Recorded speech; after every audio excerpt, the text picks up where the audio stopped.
Good evening guys. Maulang hapon sa ating lahat.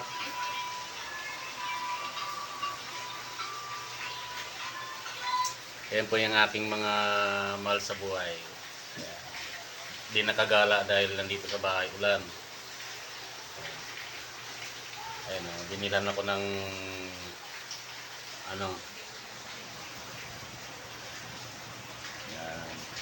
binilan ako ng cake.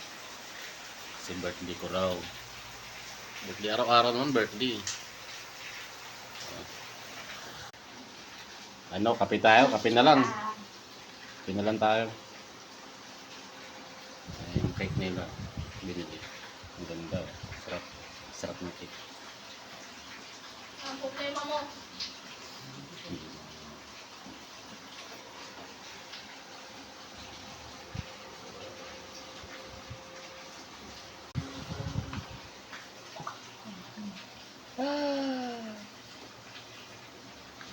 Ikaw na